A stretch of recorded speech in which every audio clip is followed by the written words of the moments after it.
it's Elle here from Beyond Expectations. In this video, I'll be answering one of your questions, which I love to do each and every week. John and I love to assist you and help you in reshaping and transforming your body, and we'd love to help you individually by answering your personal questions. So if you have one for me, be sure to leave it in the comments down below. I will say that I do get quite a few, so it may take me a while to get to yours, but generally speaking, I do try to answer most of them, if not all of them. Anyway, moving forward, I'm going to read out the question and I'm going to give you my best answer on how you too can get your desired physique. And the question goes like this. Thanks for sharing your exercise routine. I have a question. How often and how much did you increase the weight duration? Thank you so much for this fantastic question. I think this is a hot topic, particularly in the fitness community, and it's something that I think that I can assist you with. Now, I'm also going to let you in on a little secret, and I'm also going to let you in on a big mistake a lot of women make, or a lot of people in general. I think I'll start with the mistake because that's going to help you to move forward. Now, what was the weight that I personally did during the making of Beyond Expectations? I'm going to answer that for you, and I'm also going to help you on what you should be doing and how long did I actually exercise for. Now, a big mistake I see a lot of humans make is they want to follow what the fitness influencer is doing. Whoever that may be, whoever they're into at the moment, they want to do what they're doing. Look, this is a great thing to be motivated, encouraged, and inspired, but ultimately we are all starting from our own starting point. For me personally, I was incredibly overweight. I'd just given birth to 2 children. I was in my 30s, and it was a real struggle. If you're looking at someone who's in their 20s or someone who has a fitness background to begin with, they've had a child and now they're back into their fitness, you guys may not be starting at the same place. So you really need to keep this in mind. For me now, I'm in my 40s. I find my energy levels aren't what they used to be. I am starting to struggle with premenopausal symptoms, and also I do carry injuries from having 2 very close pregnancies together. I have problems with my knees and my back. So you need to be careful who you're looking for, or looking towards, I should say, in regards to how much weight you should be lifting and for how long, because it's really going to depend on where you're at, how old you are, your fitness capabilities, if you've exercised before, if you're actually somewhat overweight like I was during the making of Beyond Expectations, if you're already fit and healthy. All these things come into play. Now, to keep it really simple for you, you need to really focus on yourself.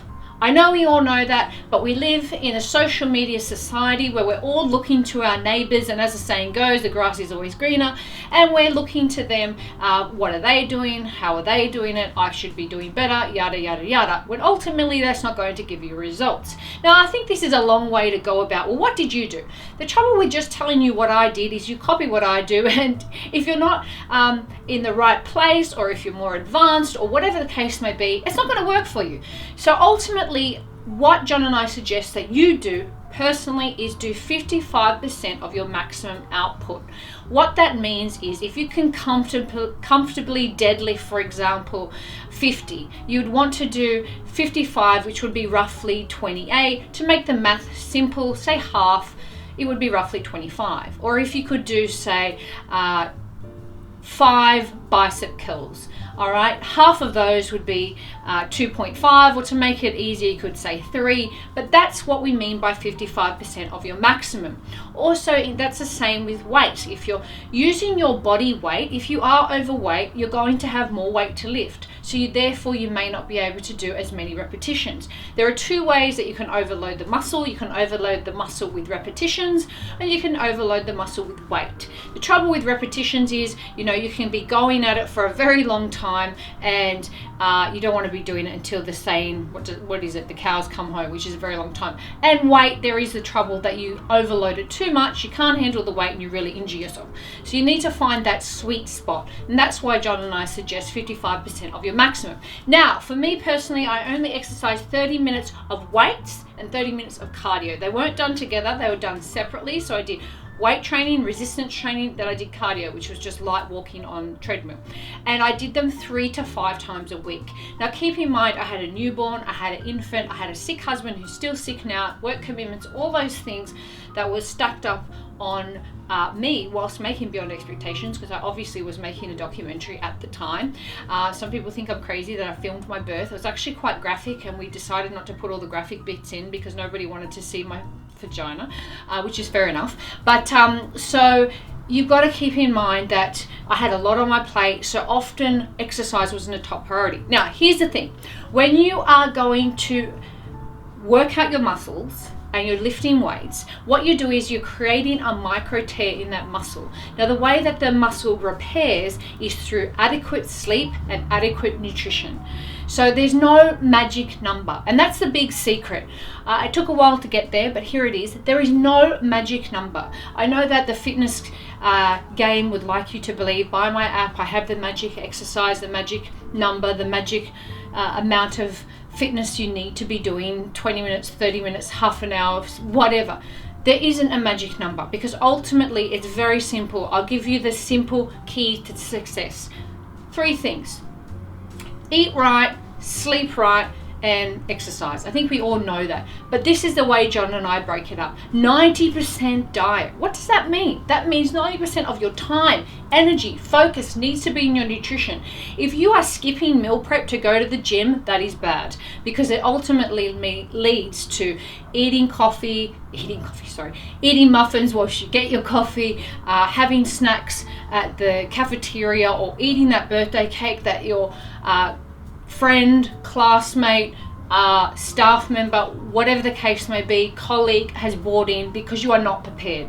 So you must prepare your meals. 90% of your time is just super duper boring. I know, I get it. Nobody wants to do that, but that's where the battle is going to be won or lost. Exercise is fun. Most people enjoy it.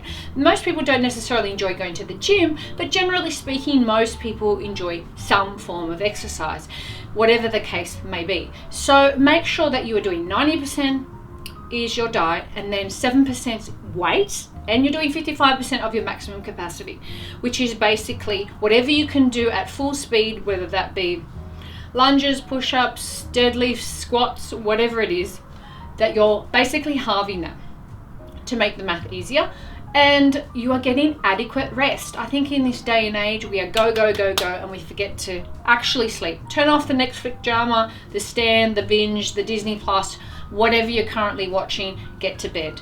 And that is the key to success. I really do hope this helps. Thank you so much for watching. Thank you for your fantastic questions, your words of encouragement, support, all that good stuff, likes, and I really do appreciate you joining us. Head on over to elleip.com if you haven't already to pick up your free copy of 7 Rules from Beyond Expectations. It's our gift from us to you. We hope you enjoy it and it's a useful tool, and we'll see you in our next one. Bye.